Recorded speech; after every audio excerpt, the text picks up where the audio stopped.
How do you know how bad your foundation problems are? Well, we're back at this little house in Mesquite here today. We were out here earlier this week and the seller is having a hard time selling the house. And when we visited earlier this week, we determined that the foundation probably needs an assessment. It was sinking pretty bad at the back of the house. And so what I've done is I've called some foundation experts that I rely upon from time to time, and they've met me here at the property. We're going to go in and take some measurements. I'm going to show you guys how these guys determine how much lift the house needs, how they measure it up, how they assess these foundation problems. I'm Tony. This is Run the Comps. Here we go.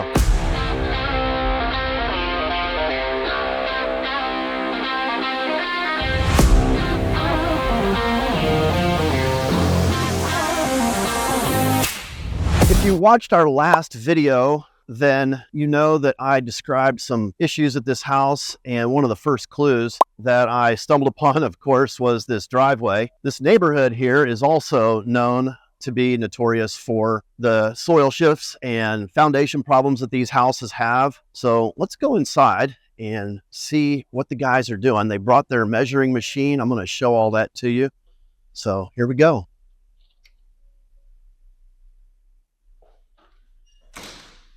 All right, this is the machine. It's called a zip level. And this is what is used in our region here to determine the level of the foundation. And so the zip level is generally positioned in what's called a zero position. And then it's got this cable that goes to this little measuring device over here. And this measuring device will tell you how many inches or fractions of inches that you are away from the zero level. And you can see this one here is pretty serious. I think we got about a 4 to 4.5 inch reading on that, which means that the foundation has dropped about 4 inches over in that area. Urban's going to continue to move the measuring device around so that we get a clear picture of the elevations on the foundation around the interior of the property here. All right, as we come into the back, this is the bathroom area, and I think this reading here, look at that. That's showing about 5 inches of drop, 5.5 inches of drop right here in the bathroom, which is at the back of the house, and that's really close to this large settlement crack that we found the other day in the back bedroom. We're going to go into the front bedroom and see what kind of measurements we get in here. This area of the house is sitting higher. Is that a plus one? Okay, so it's sitting about 1 inch higher than the 0 point in the room next door. And so this one's about negative ½ inch. So not too bad along the front of the house, but clearly the back of the house. Yeah, so you can see just from that front corner of the bedroom to the back corner of the bedroom, it's about a ½ inch. And this is about 1.5 inches plus. So this room's really wonky here. 1 inch to 2 inches difference just in the corners of this room here.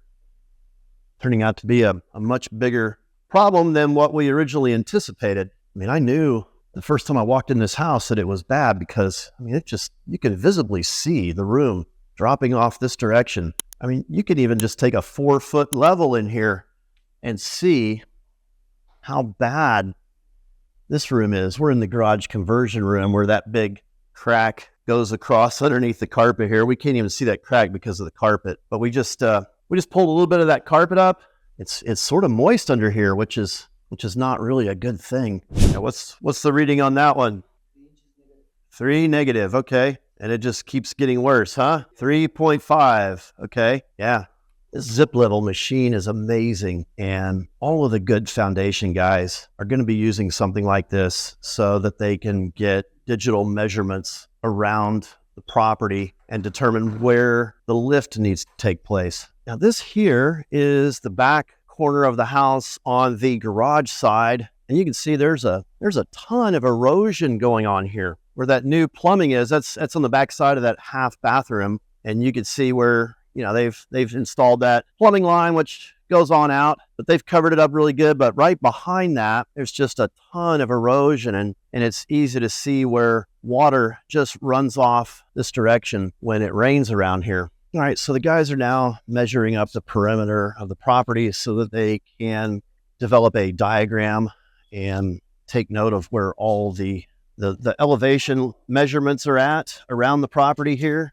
And so they are measuring up, and we'll get a full diagram, and it'll show, hey, there's 5-inch drop at the bathroom, there's a 3-inch drop over in the converted garage, and so on. And that will help them develop a repair strategy that they can implement once the work is approved to be done. Wow.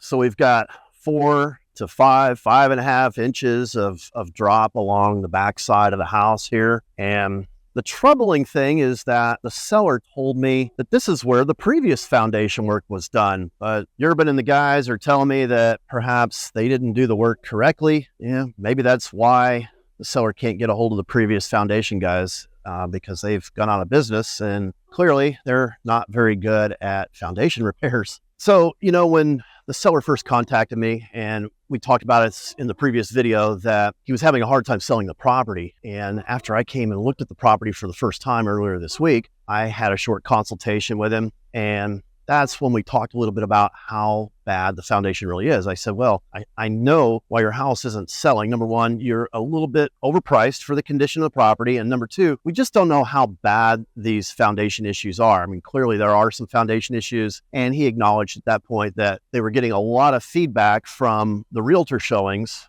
with regards to the foundation. And they weren't good pieces of feedback either. So we're going to have some more conversation with the seller. Once we get some numbers back from Urban and the guys on the foundation, then we can have a better idea of what the cost of repairs is going to be, and that will help fill in some of the blanks in terms of how do we price this property for another investor to come along and do the work, or the seller may decide to have the work done prior to closing in an effort to achieve a higher sale price. So we'll just have to talk to him and see what he really wants to do with this. So the guys have taken all their measurements. They've determined where piers are going to need to be installed. I don't know exactly how many yet. He says he has to work it up on his app. He has an app on his phone. Now that they have all their measurements, they can develop the diagram of the footprint of the property and show us where the piers will need to be installed and be able to give us a price at that point. But man,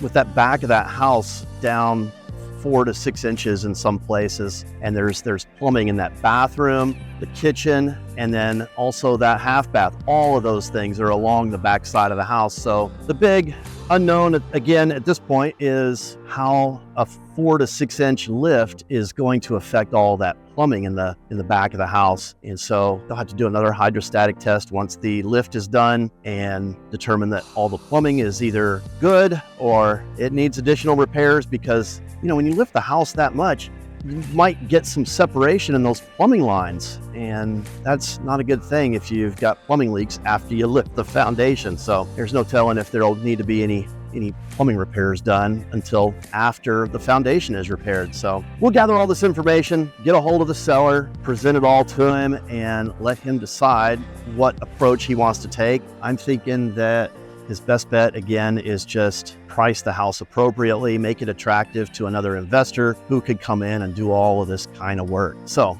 I'll keep you guys posted and let you know what the seller decides to do. Until next time, I'm Tony. This is Run the Comps, and I'm out.